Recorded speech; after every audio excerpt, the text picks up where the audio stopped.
everyone, welcome to our YouTube channel Conceptual Study. Strong your base to strong your future.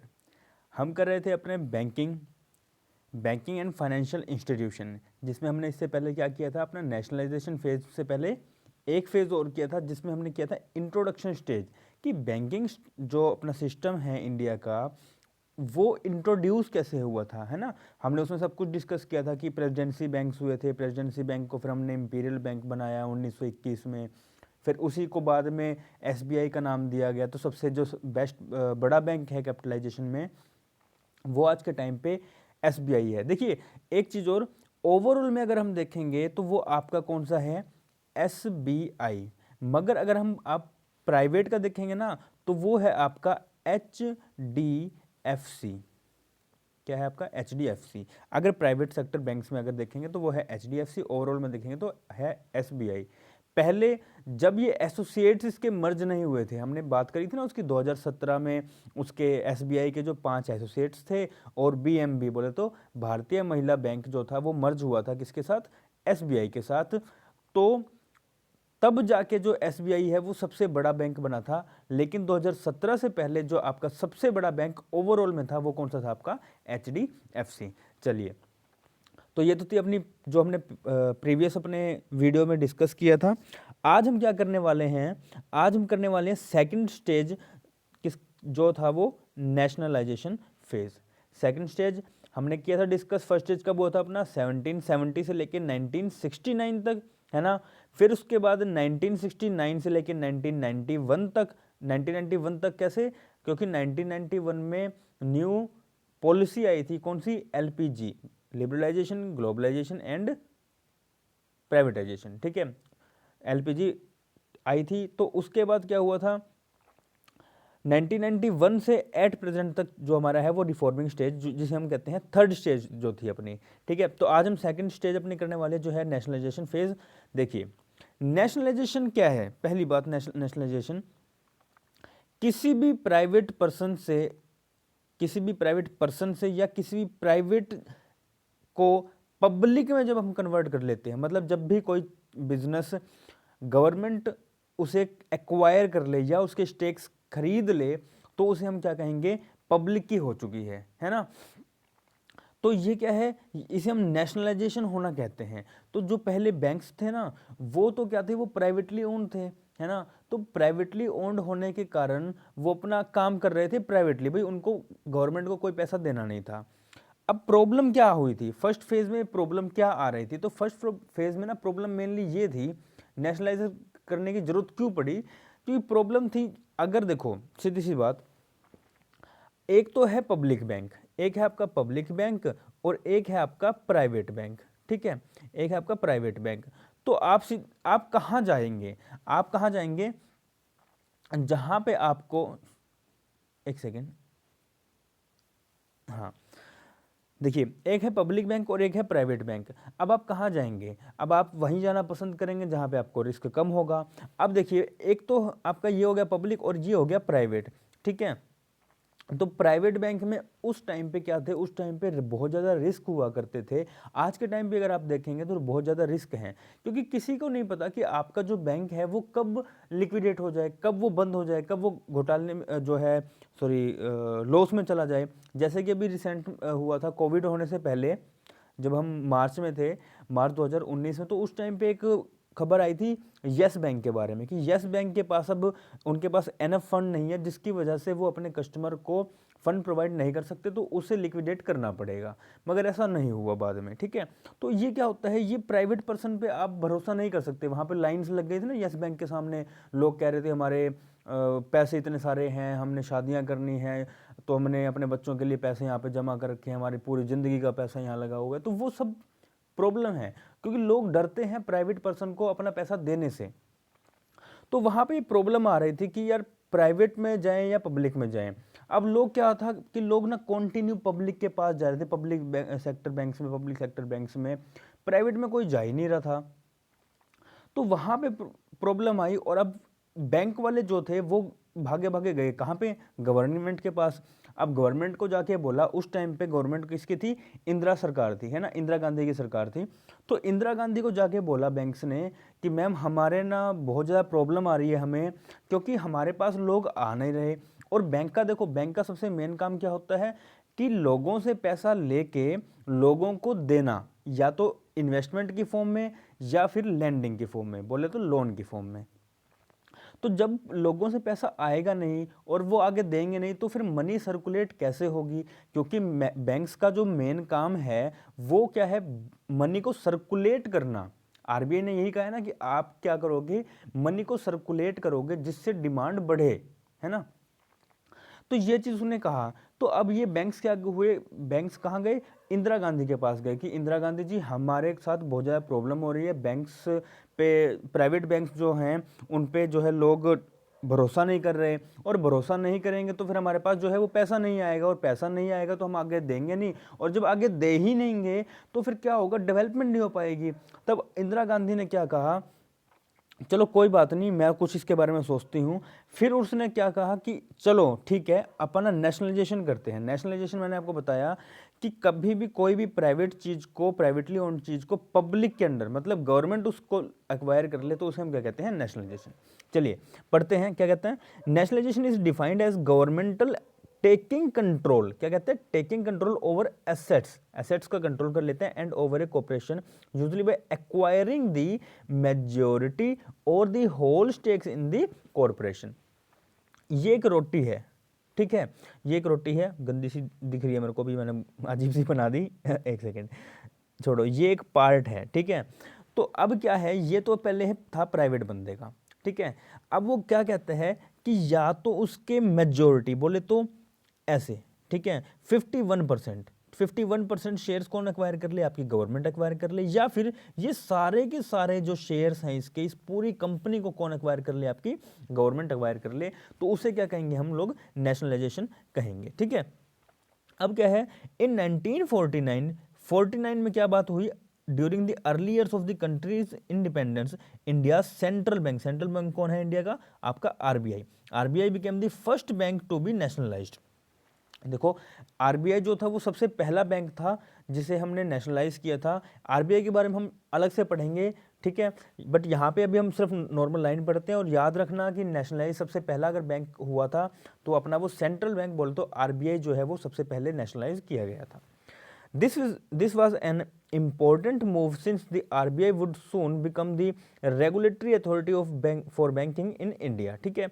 Most Indian banks at that time were privately owned। जो बहुत सारे banks थे उस time पे, 1949 के time पे, वो कैसे थे, आपके प्राइवेटली ओन्ड थे, मतलब प्राइवेट पर्सन्स के थे, अपने अपने बिजनेस कर रहे थे लोग।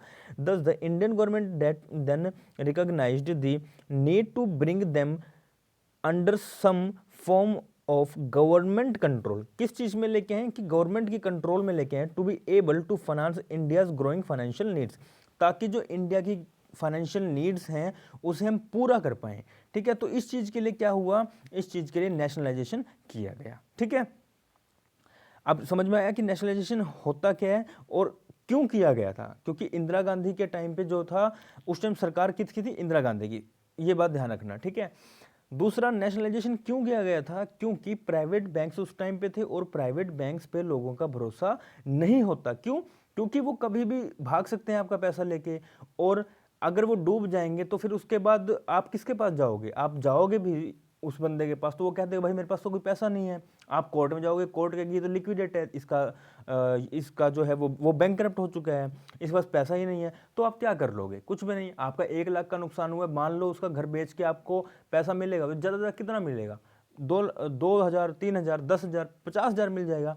स्टिल आपको 50,000 का फिर भी तो लॉस होगा ही ना, अगर आपने 1 लाख उसको दिया हुआ है तो इसलिए क्या है, इसलिए उस टाइम पे बैंक्स गए गवर्नमेंट के पास, और गवर्नमेंट को क्या कहा कि हमें प्रॉब्लम्स आ रही है, हम पे भरोसा नहीं किया जा रहा। तो उस टाइम पे इंदिरा गांधी ने इसका एक सॉल्यूशन निकाला कि इन बैंक्स के या तो मेजॉरिटी शेयर्स, बोले तो 51% और मोर शेयर्स इनके एक्वायर कर लीजिए, या फिर सभी के सभी शेयर्स इनके एक्वायर कर लीजिए, जिससे इसका जो मेजॉरिटी स्टेक है वो गवर्नमेंट के पास आ जाएगा, और गवर्नमेंट के पास उसका स्टेक आने की वजह से वो एक पब्लिक सेक्टर का बैंक हो जाएगा प्राइवेट सेक्टर की बजाय। ठीक है, चलिए नेक्स्ट क्या कहते हैं, वाई नेशनलाइजेशन ऑफ बैंक्स। देखो हमने पढ़ा भी, ठीक है, तो क्या कहते हैं, the nationalisation of banks was a significant move. कैसा था, बहुत इंपॉर्टेंट, सिग्निफिकेंट बोलते हैं इंपॉर्टेंट मूव था, undertaken by the government for the development of the country. किस चीज के लिए, डेवलपमेंट करने के लिए कंट्री में।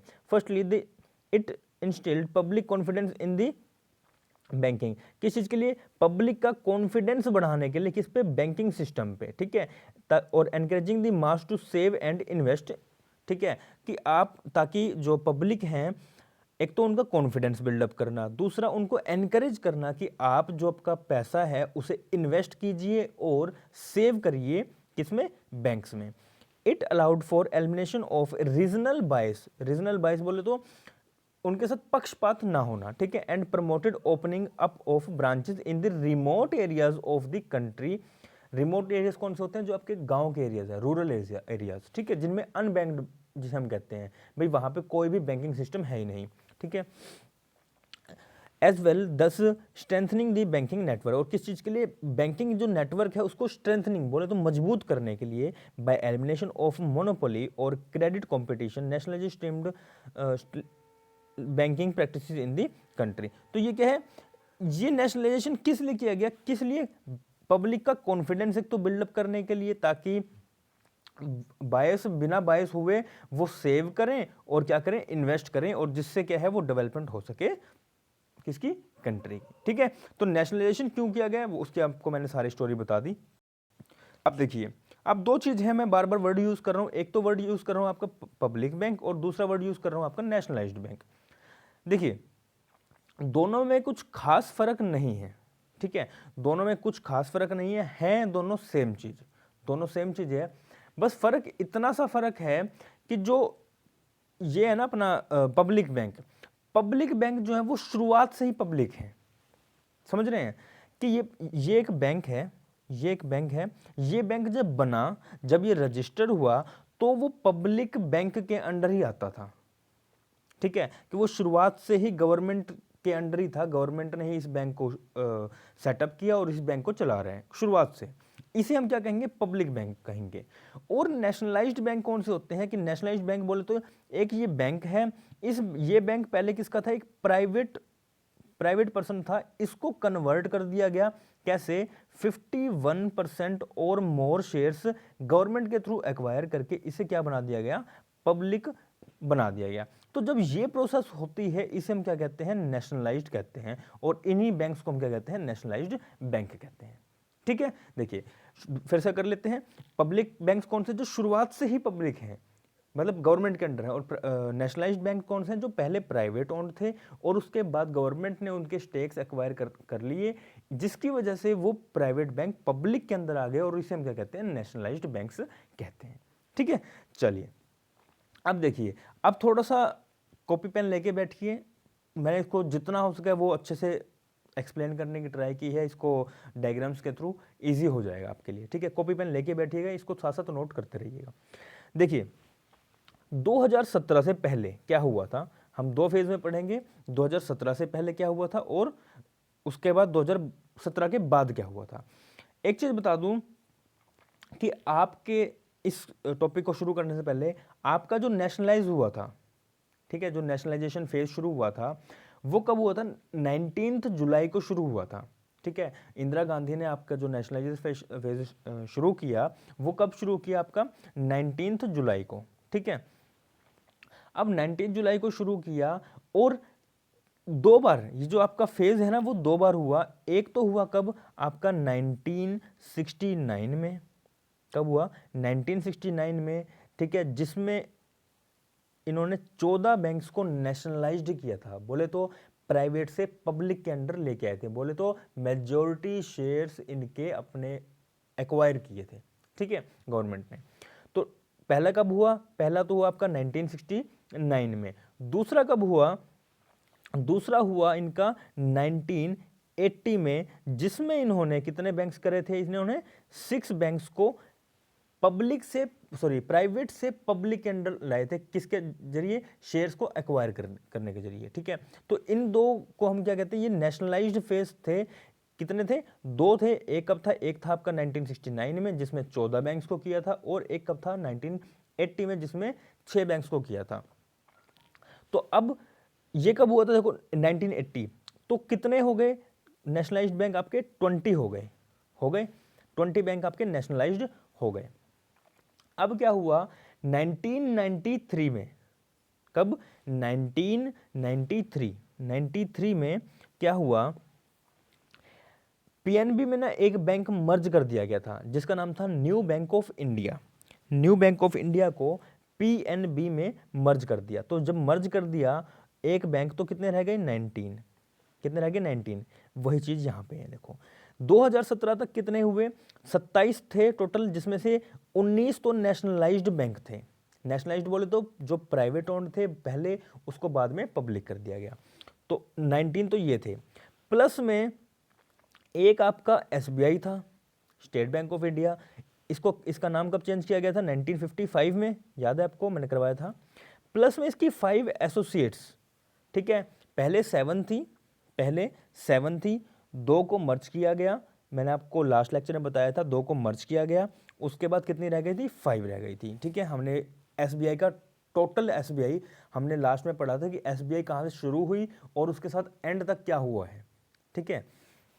तो हमने वो किया है, वो अभी तक नहीं देखी है तो प्लीज़ वो वाली वीडियो प्लीज़ देख लीजिएगा, ठीक है। तो अभी क्या हुआ, एक तो आपका एसबीआई प्लस में उसके 5 एसोसिएट्स 2017 तक, ठीक है। 2017 में एसबीआई के 5 एसोसिएट्स प्लस बीएमबी भारतीय महिला बैंक को मर्ज कर दिया गया था, ठीक है। तो वो वीडियो प्लीज़ देख लीजिएगा। उसके बाद 2 बैंक्स थे आपके, कौन से, आईडीबीआई और एक भारतीय महिला बैंक। 2017 से पहले की बात कर रहा हूं, एक बार दोबारा देख लेते हैं। देखो 2017 से पहले 2 बार नेशनलाइज हुआ था, कब कब, 1969 में और 1980 में। कितने कितने बैंक, 14 और 6 बैंक, बोले तो 20 बैंक्स को आपने नेशनलाइज किया गया था। फिर 1993 में एक बैंक, बोले तो कौन सा, वो न्यू बैंक ऑफ इंडिया को पीएनबी में मर्ज कर दिया गया था। तो जब एक बैंक ये वाला मर्ज कर दिया गया, कौन सा, न्यू बैंक ऑफ इंडिया को पीएनबी में मर्ज किया, तो कितने रह गए अपने, 19 नेशनलाइज्ड बैंक रह गए। तो कितने हुए, 19 नेशनलाइज्ड बैंक हुए। प्लस में 6 बोले तो एक तो आपका एसबीआई, प्लस में उसके 5 एसोसिएट्स, क्योंकि 2017 से पहले 2 बार, कब, 2008 में और 2010 में 2 बैंक्स को मर्ज किया गया था, तो 7 में से 2 कट गए थे, तो 5 एसोसिएट्स इसकी रह गई थी। तो इन टोटल को मिला के कितने हुए अपने, 6। फिर 2 बैंक्स, कौन सा, एक आपका आईडीबीआई और एक आपका भारतीय महिला बैंक। ये 2 जो बैंक्स थे ये अलग से इनको दिखाया गया था। तो अपने पास उस टाइम पे 2017 तक, 1/4/2017 तक कितने पब्लिक सेक्टर के बैंक थे आपके पास, वो थे कितने, 27 पब्लिक सेक्टर के बैंक्स थे। अब देखिए आईडीबीआई जो है वो इंडस्ट्रियल जो डेवलपमेंट बैंक ऑफ इंडिया है, ये अपेक्स बैंक है, किस पे, इंडस्ट्रियल सेक्टर पे सबसे अपेक्स बैंक है। आईडीबीआई फुल फॉर्म लिख लीजिए, industrial development bank of India.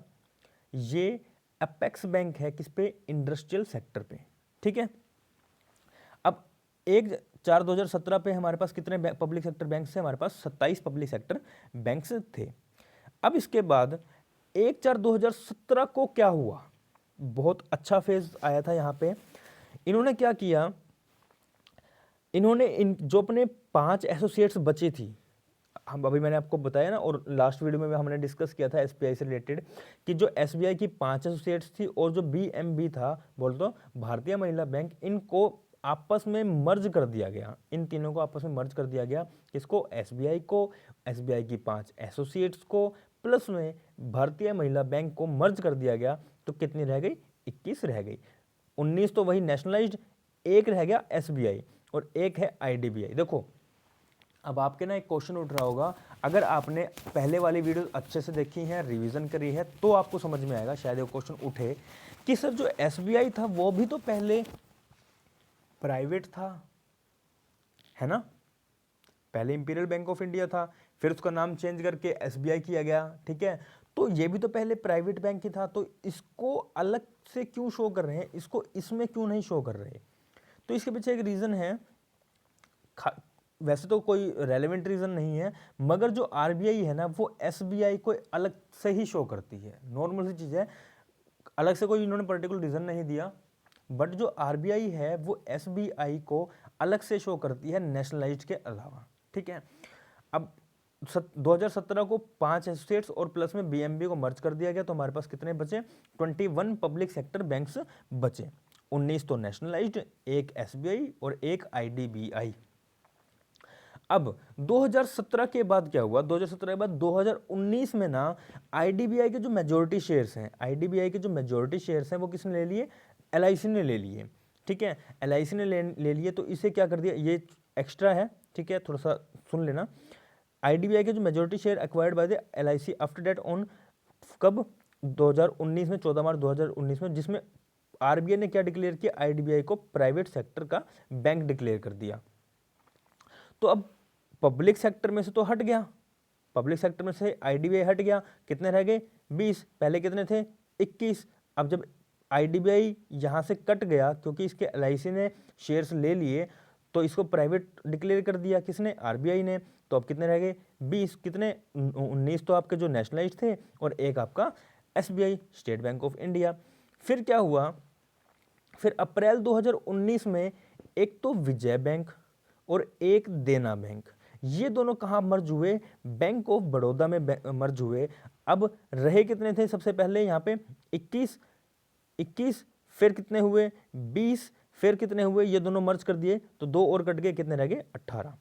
तो 17 तो आपके रह गए, कितने? कौन से? नेशनलाइज्ड, और एक रह गया आपका एसबीआई। देखो एसबीआई तो चलता आ रहा है, अब मर्ज कौन कौन से हुए? ये जो इसमें ये वो थे 19 बैंक्स थे, उसमें से एक तो विजय बैंक और एक देना बैंक, इन दोनों को मिला के किस में ला दिया? बैंक ऑफ बड़ौदा में ला दिया। ठीक है, तो कितने रह गए? 18 बैंक्स रह गए।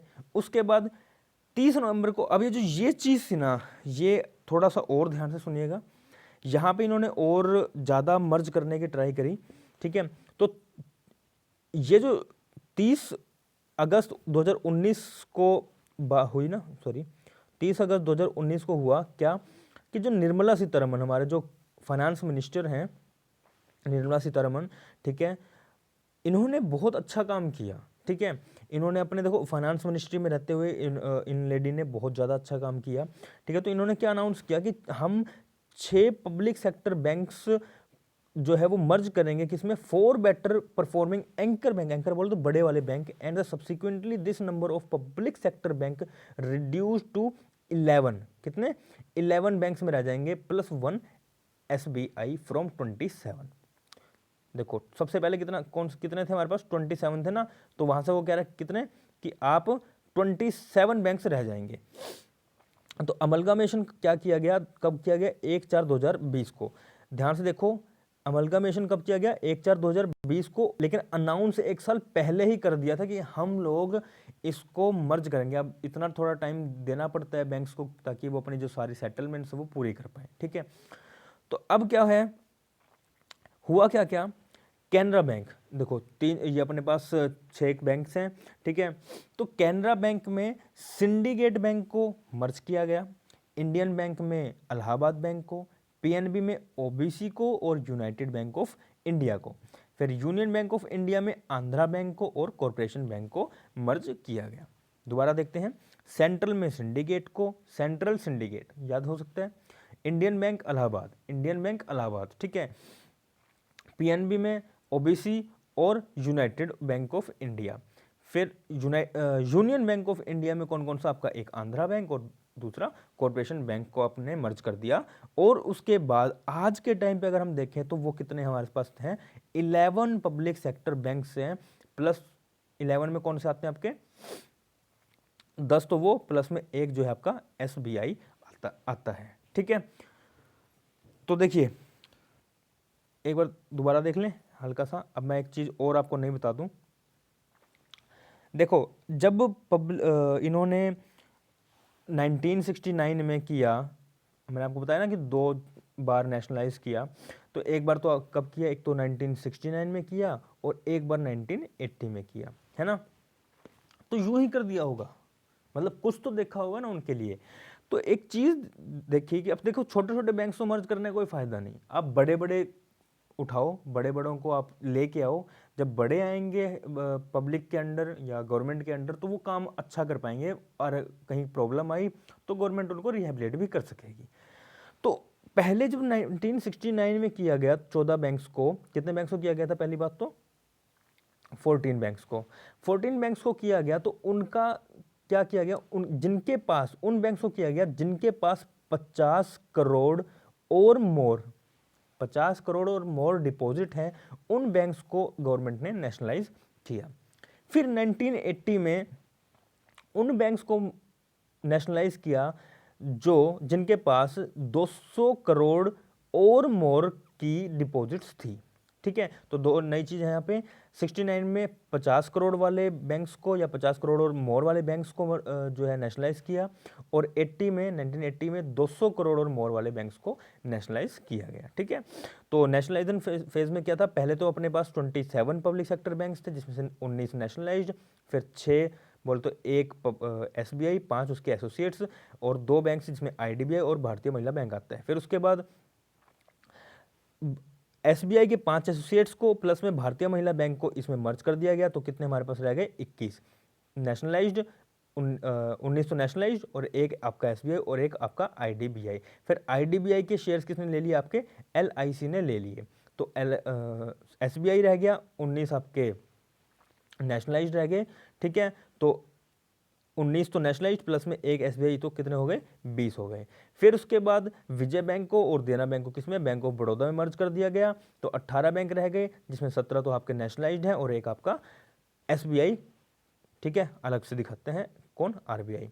फिर उसके बाद निर्मला सीतारमन ने 2019 में क्या किया, अनाउंस किया, और 1/4/2020 को क्या किया, इंप्लीमेंट करवाया। तो क्या हुआ था, कैनरा बैंक में जो है वो सिंडिकेट को, इंडियन में इलाहाबाद को, PNB में OBC, United bank of India को, और यूनियन बैंक ऑफ इंडिया में आंध्रा बैंक को और कॉर्पोरेशन बैंक को मर्ज कर दिया गया। और आज के टाइम पे 11 पब्लिक सेक्टर बैंक्स हैं। कितने हैं, 11 पब्लिक सेक्टर बैंक्स। देखिए एक चीज़ और, अब आने वाले टाइम में ना सिर्फ और सिर्फ 3 बैंक्स ऐसे रह जाएंगे जो पब्लिक सेक्टर बैंक्स होंगे। कौन कौन से, एक तो आपका SBI, एक होगा आपका PNB, और एक होगा आपका बैंक